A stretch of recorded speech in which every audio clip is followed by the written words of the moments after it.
Chapter 21.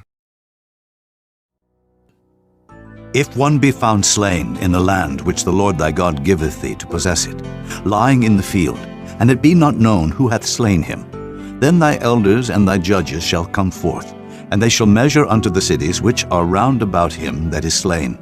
And it shall be that the city which is next unto the slain man, even the elders of that city, shall take an heifer, which hath not been wrought with, and which hath not drawn in the yoke. And the elders of that city shall bring down the heifer unto a rough valley, which is neither eared nor sown, and shall strike off the heifer's neck there in the valley. And the priests, the sons of Levi, shall come near, for them the Lord thy God hath chosen to minister unto him, and to bless in the name of the Lord. And by their word shall every controversy and every stroke be tried. And all the elders of that city that are next unto the slain man shall wash their hands over the heifer that is beheaded in the valley. And they shall answer and say, Our hands have not shed this blood, neither have our eyes seen it.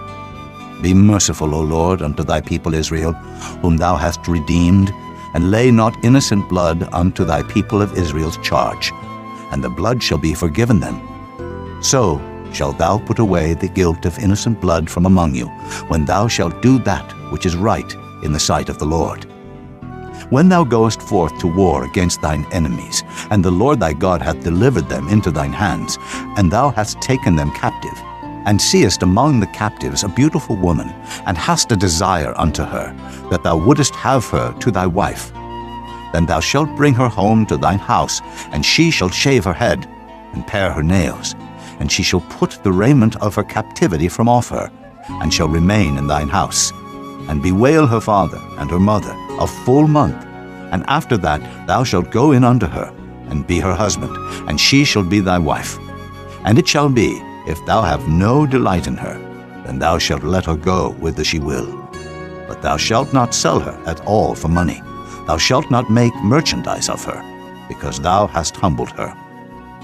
If a man have two wives, one beloved and another hated, and they have borne him children, both the beloved and the hated, and if the firstborn son be hers that was hated, then it shall be, when he maketh his sons to inherit that which he hath, that he may not make the son of the beloved firstborn before the son of the hated, which is indeed the firstborn. But he shall acknowledge the son of the hated for the firstborn, by giving him a double portion of all that he hath. For he is the beginning of his strength. The right of the firstborn is his. If a man have a stubborn and rebellious son, which will not obey the voice of his father or the voice of his mother, and that, when they have chastened him, will not hearken unto them, then shall his father and his mother lay hold on him, and bring him out unto the elders of his city, and unto the gate of his place. And they shall say unto the elders of his city, This our son is stubborn and rebellious. He will not obey our voice. He is a glutton and a drunkard.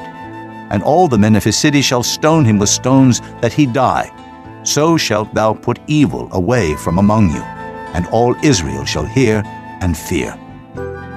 And if a man have committed a sin worthy of death, and he be to be put to death, and thou hang him on a tree, his body shall not remain all night upon the tree, but thou shalt in any wise bury him that day.